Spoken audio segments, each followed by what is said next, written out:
কেমন আছে? জি, আলহামদুলিল্লাহ। তো আপু এইবার আপনি তো গত বছরে যেটা ভাগ্যরাজ জি।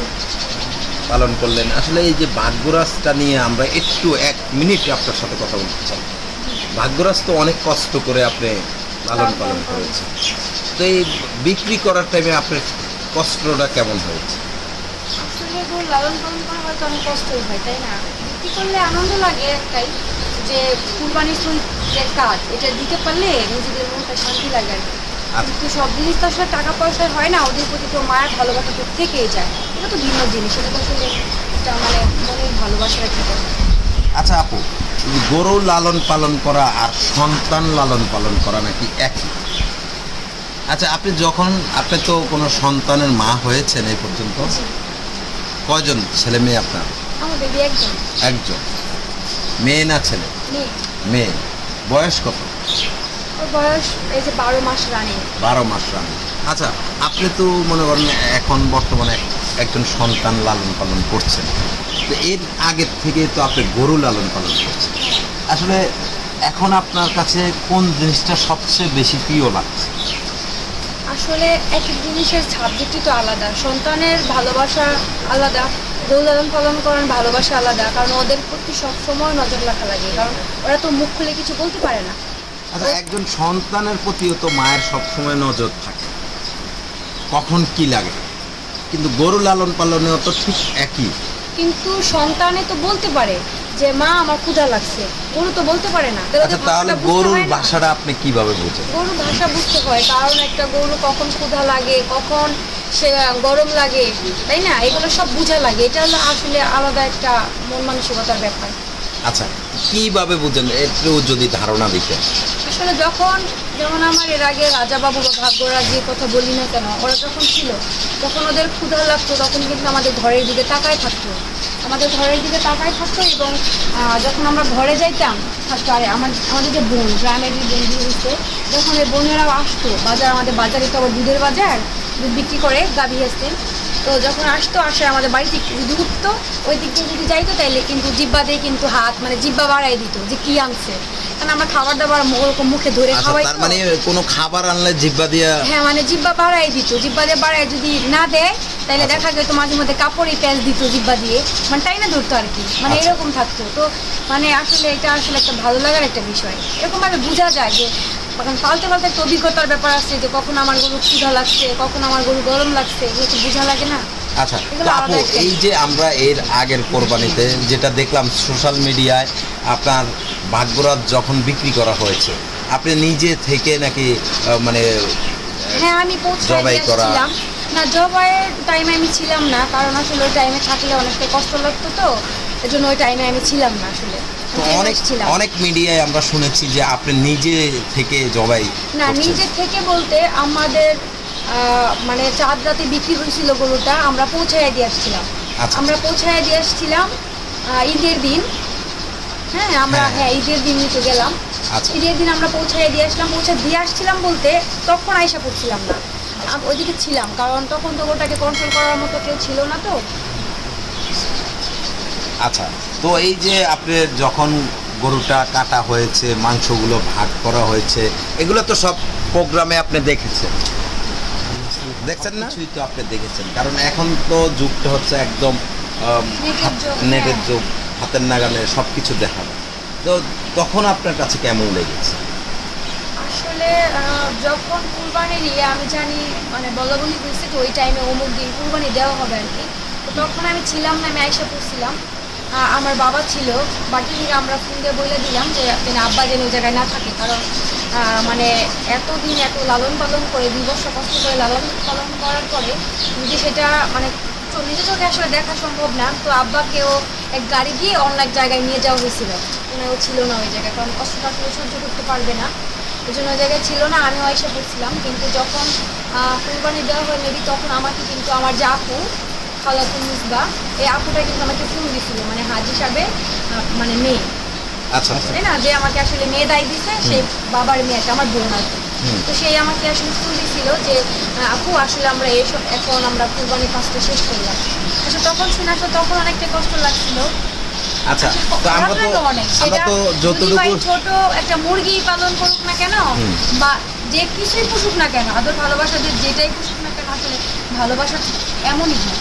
আচ্ছা, আমরা তো যতটুকু শুনলাম আপনি খুব যত্ন করতেন ভাগ্যরাজকে, হ্যাঁ, যত্ন মালটা, আপেল, মানে যখন যেটা পারতেন, যেটাই আপনার মনে চাইতো সেটাই খাওয়াতেন। আসলে আপেল বলতে মালটা এটা আমি খাওয়াইছি, আমি সবজি কলাও খাওয়াইছি, বিচে কলাও খাওয়াইছি। আচ্ছা আচ্ছা, কারণ আমি মালটা গরমের দিনে দিতাম, আমার সাধ্য যতটুকু কোলাইতাম ততটুকু দিতাম। এটা তো আমার কোনো চুক্তি না যে আমার এটা দিতেই হবে, এটা কোনো কথা না। আসলে আমি মালটাটা দিতাম হলো ভিটামিন সি, রোগ প্রতিরোধ ক্ষমতা বৃদ্ধি করে।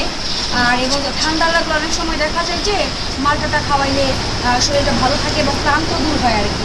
এর জন্য আমি আমার সামর্থ্য যতটুকু কোলাইতাম ততটুকু করতাম, দিতাম, আমি এটা দিতাম। আচ্ছা, তো আগেও দিতাম, এখনও দিই। আসলে এটা নিয়ে আসলে অনেক অনেক কথাই বলে, আসলে সেটা আমি তাদের কথাই নাই আসলে এই যাই। জিনিসটা তো আমরা যতটুকু বুঝি অধিক ভালোবাসার থেকে আসে। হ্যাঁ, এটা তো ভালোবাসার থেকে তো, আর একটু মানে একটা রোগের হিসেবেও তো কাজ করে, তাই না? হ্যাঁ। এত বড় গরু, ওর তো আর ওষুধ খাইয়ে তো আমরা চাহিদা ফ্লাপ করতে পারবো না। আর ওষুধ বাদ দিয়ে যদি আমরা যদি মানে প্রাকৃতিক কিছু খাওয়াই, এটাই কি ভালো নয় আমাদের জন্য? এটা তোমাদের জন্য ভালো। অবশ্যই প্রাকৃতিক কিছুর উপরে তো আর কোনো ওষুধ নেই।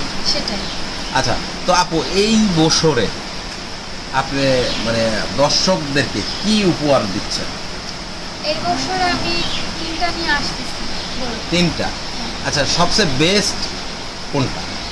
বেস্ট বলতে তিনোটাই বেস্ট, হ্যাঁ, তিনোটাই তৈরি। আচ্ছা, 3টারই নাম কি কি রেখেছেন? একটা নাম দেওয়া হয়েছে যোদ্ধা, যোদ্ধা।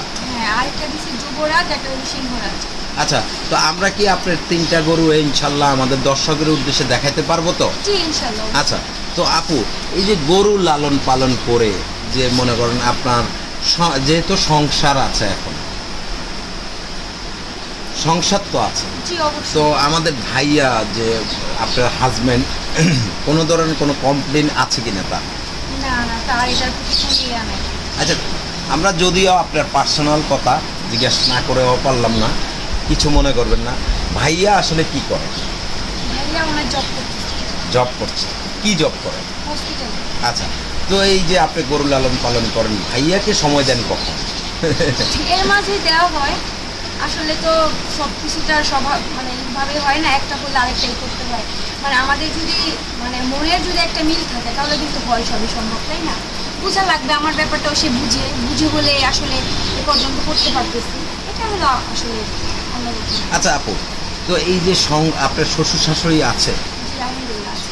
তো ওনাদের কি কোনো ধরনের কোনো অভিযোগ হয় না না, বউ আমার মায়ের প্রতি- প্রতি? না, আমার প্রতি ওরকম, আমি যেটা বুঝি আমার প্রতি ওনাদের ওরকম কোনো অভিযোগ নাই। সেটা হলো, এটা অভিযোগ বললে চলে না, এটা মানে একটা কথা যে আমি আসলে ওনাদের সময়টা একটু কম দেই, মানে গেল হয়তো 2 দিনের বেশি থাকতে পারি না, এটাই হয়তো তাদের বিষয়টা থাকবে। কিন্তু আশা করি এটাও থাকবে না, কারণ এমন তো না যে আমি মানে তাদের দেখতে পারি না বা তাদের বাড়িতে আমি যে থাকি না, এই জায়গায় আমি কিছু করি না, অযথা আড্ডা মারি, এরকম কিছু হইলে একটা ঠিক থাকতো। ছেলে বিয়ে করেছি, তো ছেলের বউ তো ভালো না, আমাদের সময় সময় দেয় না, এরকম থাকে, অভিযোগ কিন্তু থাকে। আর আমি যেটা করতেছি এটা আসলে অভিযোগ করার কোনো প্রশ্ন উঠে না। আচ্ছা, তো হবে না। আপনার শ্বশুর বাড়িতে কি এই ধরনের কোনো গরু লালন পালন করে কিনা ওনারা? গাভী আছে। গাভী আছে, তো আপনি তো চিকিৎসক। জি। আচ্ছা, তো বাবার বাড়িতে তো এখনো আছে, ভবিষ্যৎ পরিকল্পনাটা কি? বাবার বাড়িতেই না স্বামীর বাড়িতে গরু লালন পালন করবে? আসলে ভবিষ্যৎ পরিকল্পনা বলতে সময়ের সাথে সাথে তো সব চেঞ্জ হয়ে যায়, তাই না? অবশ্যই। এই জায়গায় এখন আছি যেহেতু আমার ফার্মেসির সার্ভিস 6 বছর, আমি ফার্মেসি করি, সেটা বয়স 6 বছর, ওই জন্য কিন্তু আমি ওই সাইডটা এরকম যাইতে পারতেছি না, যতটা যাই সেটা আমাদের আসলে নিজেদের মতো। আচ্ছা, তো সময় আসুক, দেখা যাক কি করা যায়। ওদিন বলা তো ঠিক না, আর ওদিন বলা তো সময় সব ঠিক করে হ্যাঁ, দেবে। সময় আচ্ছা, ঠিক করে আপু, দিবে, আমি কি করবো, মানুষের- সময় মোটটা ঘুরিয়ে নেবে। মানুষের তো একটা মানে উদ্দেশ্য থাকে, মানুষের একটা ইচ্ছে থাকে। আল্লাহ তাআলা বলছে যে তুমি চাও আমি দিব, তাই না? তো চাওয়া তো অবশ্যই আছে যে না, আসলে আমার চাওয়া আছে যে আমি গরু লালন পালন করবো, যতদিন বেঁচে আছে এদের সাথে থাকবোই, এইটাই হলো আমার চাওয়া। আর ফার্মেসি বিষয়টা সেটা তো থাকবেই, আচ্ছা এইটাই আমার চাওয়া, তারপরে ওরকম কোনো চাওয়া নেই। আচ্ছা, এই যে ফার্মেসিটা তো আমাদের সুযোগ হবে কিনা আপনার কখনো আপনার ফার্মেসিটা দেখানোর মতো? জি, অবশ্যই, আলহামদুলিল্লাহ, হবে না কেন? আচ্ছা, তো আমরা কি আপনার গরু একটু দেখাবেন, আসলে কোন গরুটা এবারে বাজারে হ্যাঁ, তুলতে অবশ্যই চাচ্ছেন? দেখাবো। এই যে আপনারা এখন যেটা দেখতেছেন, এটা হলো সিংহরাজ। এই গরুটার নাম হচ্ছে সিংহরাজ। হ্যাঁ, এটা আমার বাড়ির খামারের গরু। আচ্ছা, এটা সিংহরাজ। দর্শক আপনারা দেখছেন এই যে ইতি আপুর সিংহরাজ। তো আমরা আপনাদেরকে ঘুরে দেখাবো। তো সিংহরাজের, আচ্ছা আপু, এই সিংহরাজের ওজন কত? আসলে ওজনটা ওরকমভাবে আমি দিই নাই, খুব শীঘ্রই সেটা আমি আপনাদের সামনে মানে মেপে আপনাদের দেখিয়ে দিব। আচ্ছা, ওজন তো এখন কি কোনো মূল্য মানে আপনি? না, ওরকম মূল্য আমি কোনো নির্ধারিত করি নাই। এখনো নির্ধারিত করেন? আচ্ছা, তো এই আসলে সিংহরাজ তো আপনি কি আপনার নিজের পালা না কিনে এনেছেন? না, সিংহরাজ এটা আমার বাড়ির খামারের গরু। আপনার নিজস্ব? আমার গাভীর পেটের বাচ্চা। গাভীর পেট। আমার বাড়ি থেকে গাভীটাও এখন আছে। আচ্ছা আচ্ছা, তার মানে এই সিংহরাজটা আপনার গাভীর যে পেটের বাচ্চা। তো ওকে তো মনে হচ্ছে যতটুকু আমি বুঝি যে সন্তানের চেয়েও বেশি। সেটা তো অবশ্যই, সেরকম তো আসলে না থাকলে তো আর এত বড় গরু লালন পালন করা সম্ভব না। আচ্ছা, এই এত বড় হলো কত দিনে? কতদিন বলতে ওর বয়স আপনার 2 বছরের মতো হচ্ছে। 2 বছর হয়ে। হ্যাঁ, ওকে দর্শক, রাইখা আমরা ওর বোন হয়েছে একটা। আচ্ছা আচ্ছা তাহলে তো ওরকম 2 বছর। আচ্ছা, তো দর্শক আমরা সিংহরাজকে একটু ঘুরে দেখাচ্ছি আপনাদেরকে, এরপরে আমরা আবার ইতিহাসের কাছে আসতেছি। তো এই হচ্ছে সিংহরাজ, আপনারা যারা দেখছেন এই সিংহরাজকে,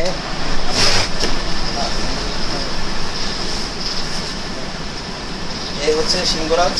তো এই গরুটি ইতি আপু দীর্ঘদিন লালন পালন করে অনেক কষ্ট করে সিংহরাজকে বড় করেছে। তো আসলে সিংহরাজকে আমরা দেখালাম। থাকে না, প্রিয় তো সবগুলোই থাকে, ছেলে মেয়ে সবগুলো। আপু, এই যে সিংহরাজকে যে লালন পালন করলেন, এখন আবার বিক্রি করে ফেলছেন, আসলে মানে যেমন আমরা যতটুকু বুঝি, একটি সন্তান যদি কখনো মায়ের বুক থেকে একটু দূরে সরে যায় তখন মায়ের অনেক কষ্ট হয়। তো আপনি তো, আমরা আপনার অনেক ভিডিও দেখেছি, অনেক প্রোগ্রাম দেখেছি, আপনার মনে করেন মায়ের মনে হয় মায়ের মতোই আপনি প্রত্যেকটি গরুকে লালন পালন করেন। তা আসলে আমাদের সমাজে আরও নারীরা যদি এইভাবে গরু লালন পালন করতে চায় কিংবা করতে ইচ্ছুক হয়, কিভাবে করলে আপনার মতো করে, আপনাকে উদ্দেশ্য করে কিংবা আপনার মতো করে বড় হতে পারবে? আসলে এটার প্রতি অগাধ বিশ্বাস, ভালোবাসা, ভক্তি, শ্রদ্ধা এটা তো থাকতেই হবে। আসলে সেটা ছাড়া তো সম্ভব না, কারণ একটা জিনিসের প্রতি যদি আমাদের মায়া, ভালোবাসা, আন্তরিকতা না থাকে সেই জিনিসটা কখনোই বেড়ে উঠবে না। আচ্ছা, এটা হলো মূল কথা। তো আপু, এই যে অনেক নারীরা আছে, অনেক স্টুডেন্ট, স্কুল ছাত্রীরা আছে, যেমন আমরা এর আগে তুলে ধরেছিলাম একজন ছাত্রীকে, সেও আপনাকে ফলো করছে।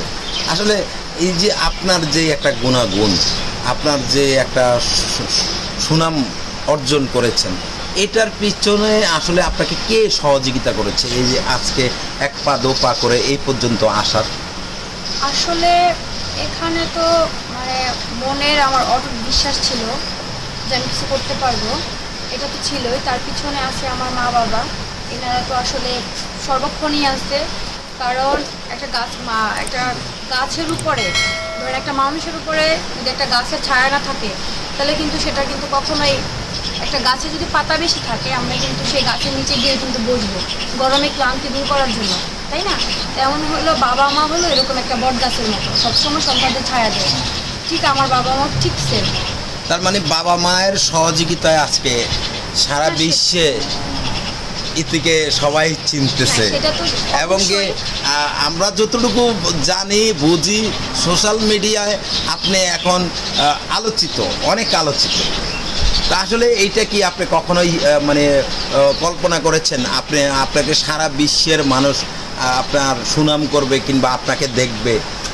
আসলে দেখবে, সুনাম করবে বলতে সবসময় চাইতাম ভালো কিছু করবো, আর ভালো কিছু করলে তো অবশ্যই মানুষ, তার অবশ্যই গুণ থাকলে অবশ্যই বলবে, তাই না, যে এটা খুব ভালো এটা। কিন্তু কাউকে চেনানোর মতো ওরকম কখনো মন মানসিকতা ছিল না, ছিল যে আমি নিজে কিছু করব। আচ্ছা, মানে নিজে কিছু করব। আর যখন আস্তে আস্তে সেটা হয়ে গেছে তখন কিন্তু আপনাদের দোয়ায় যখন এই পর্যন্ত আসছি তখন কিন্তু আপনারা ইতিহাসকে অবশ্যই ফলো করেন। আচ্ছা, তো আপু, এই আপনার মনে করেন কোনো আর্থিক সহযোগিতা লেগেছে কিনা, মানে লাগবে কিনা? আসলে মানে আর্থিক সহযোগিতা তো লাগবেই, কারণ আর্থিক সহযোগিতা থাকলে আমি আসলে ফার্মটাকে আরও উন্নয়ন বা বড় করতে পারবো। আপনারা যতটুকু দেখছেন মানে আমার এই জায়গায় যে দামি দামি যে গরুগুলো আছে সেই তুলনায় কিন্তু আমার খামারটা না বা পরিবেশটা না। আচ্ছা। এটা কিন্তু ঠিক আছে। তো আসলে আর্থিক সহযোগিতা কিভাবে আপনার করলে আপনার জন্য সুবিধা? আসলে আর্থিক সহযোগিতা করলে বলতে আমি সবার কাছে দোয়া এবং ভালোবাসাটাই চাই। আর আমাদের মানে যেইটা আমি আনবো সেটা যেন আমি আবার ফেরত দিতে পারি, এরকম একটা সিস্টেম থাকবে। এটা হলো আমাদের প্রাইম মিনিস্টার যিনি আছেন, ইনি যদি আমাদের সহযোগিতা করেন তাহলে কিন্তু আমাদের কিছু করা আরও সম্ভব। কারণ তিনি কিন্তু কৃষকদের জন্য কিন্তু অনেক কিছু করেছেন, কৃষকের জন্য অনেক কিছু করেছেন। সেটা আপনার পোলট্রি সেক্টরই হোক, গবাদি পশুই হোক না কেন, সেটা ধান খেতি হোক, মানে এগ্রিকালচারের উপর কিন্তু অনেক কিছু দিয়েছেন সে, অনেক প্রণোদনা বা অনেক কিছুই। তো আমরা তার কাছে আসলে সহযোগিতাটা চাই। আচ্ছা, তো এই যে আমরা তো যতটুকু জানি, আমাদের এই মাননীয় প্রধানমন্ত্রী কৃষির উপরে মোটামুটি ভালো একটা নজর দিয়েছে। তো আপনি কি কোনো ধরনের কৃষি লোন কিংবা কৃষির কোনো সুযোগ সুবিধা পেয়েছেন কিনা? না, আমি আজ পর্যন্ত ওরকম কিছু সুযোগ সুবিধা পাইনি। আপনি কি চেষ্টা করেছেন নেওয়ার জন্য কখনো? চেষ্টা বলতে আসলে অনেক দিন আগে যখন আমি ভাগ্যরাজটাকে বিক্রি করলাম, রাজাবাবু কত চলে আসে। আচ্ছা, রাজাবাবুকে কি অনেক বেশি ভালোবাসতেন? ভালোবাসতাম, ভালোবাসা সবারই হইতো, তবু আসলে মনের থেকে হয়ে আসে, জানি না আসলে। আচ্ছা আচ্ছা। আমার রাজাবাবু কত হুটহাট চলে আসে। আসলে যাই হোক, যখন আমি ভাগ্যরাজটাকে বিক্রি করি ওই সময় একটা লোক আসছিল, হ্যাঁ, ওনায় বলছিল যে ওনায় আর মানে আমাদের যে সংসদ, হ্যাঁ সেখানে গিয়েছিলাম অবশ্যই। সেখান থেকে একজন লোক আসলে বলছে ওনার কৃষি মানে ব্যাংকের, যাই হোক ওর নাম বলবো না, একজন লোকের মানে আমাদের যে জননেত্রী শেখ হাসিনা ওনারই খুব কাছের একজন লোক, হ্যাঁ, তারেরই ছেলে। ওনার নাম বলবো না যে কার ছেলে, এরকম কিছু বলবো না, হয়তো বা ফেক ছিল সেটা মনে হয়, কিন্তু দেখে কখনো বোঝা যেত না। ওনার একটা গণভবনে মানে গেছে, গণভবনে নাকি ওনার একটা চেম্বার আছে, এরকম ওনার বসতো, নাম বলবো না কে সে, যাই হোক। তো সে কিন্তু বাসায় আসছিল, আসার পরে আমাদের গ্রামে আরও কয়টা ইয়ার জন্য দিয়েছিল, কিন্তু তার কাছে টাকা পয়সা দেয় না, কিন্তু আমাদের কাছে কিন্তু বেশ কিছু টাকা পয়সা দিয়েছিল। আচ্ছা, টাকা পয়সা নিয়ে নেওয়ার পরও কোনো সহযোগিতা পান না? করে নাই ওরকম। এখন ওনার ফোনও বন্ধ, জালিয়াতি শিকার হয়েছিলাম হয়তো, এরকম হতে পারে আর কি। আচ্ছা, এর জন্য কাউকে বিশ্বাস করতে ভয় লাগে।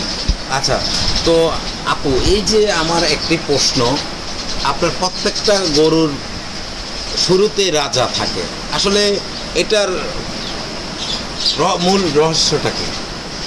রাজা বলতে আমি এক একটা নাম দিই। আমি চাই যে মানে আমি আল্লাহ যে কদিন বাঁচায় রাখে বা গরু লালন পালন করে আমি ব্যতিক্রমভাবে কিছু নাম দিব, সেটা মানে অন্যরকমভাবে চেষ্টা করি।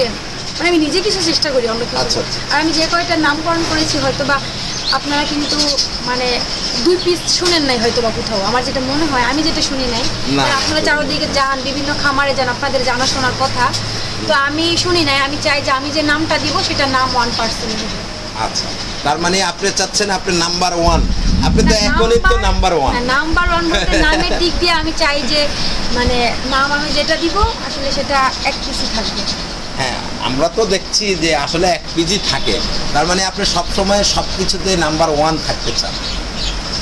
নাম্বার 1 বলতে আল্লাহ যতখানি করে আর কি। আচ্ছা, তো আপনার এই যে সাংসারিক জীবনে আপনি কি তাদের বড় ছেলের বউ? এক ছেলে, তার মানে এখানেও তো আপনার নাম্বার 1। এক ছেলে। দর্শক, আপনারা শুনছেন, আসলে ইতি আপুকে যারা ভালোবাসেন তারা অবশ্যই এই ভিডিওটি দেখবেন, এবং কি আমরা জানি না কতটুকু তার কথা তুলে ধরতে পেরেছি, কতটুকু মানে আপনাদেরকে তার বিষয় জানাতে পেরেছি জানি না, তবু আমরা আমাদের আরও পর্ব আছে, আমাদের আরও পর্বে আপনারা দেখতে পারবেন। আমরা এই পর্বটি এখানে শেষ করছি। আর যারা যারা আমাদের এই ভিডিওটি দেখছেন সবাই শেয়ার করবেন, লাইক করবেন এবং কি কমেন্ট করবেন আপনাদের কিছু যদি জানার থাকে। আর যদি কেউ ইতি আপুর সাথে যোগাযোগ করতে চান অবশ্যই আমরা ইতি আপুর সাথে যোগাযোগ করার ব্যবস্থা করে দিব। তো আপনারা সকলেই ভালো থাকবেন, সুস্থ থাকবেন। আপু, আপনার কি দর্শকের উদ্দেশ্যে কিছু বলার আছে? দর্শকের উদ্দেশ্যে বলার আছে যে যদি ভালো লাগে অবশ্যই কমেন্টস করে জানাবেন যে কেমন লাগছে, কারণ আপনাদের উৎসাহিত আমরা সামনের দিকে আসলে যাওয়ার জন্য সাহস পাই, বা আন্তরিকতা ভালোবাসা জিনিসটা আলাদা। আর দোয়া করবেন সবাই। আচ্ছা, তো ঠিক আছে আপু, ভালো থাকবেন, আল্লাহ হাফেজ। জানি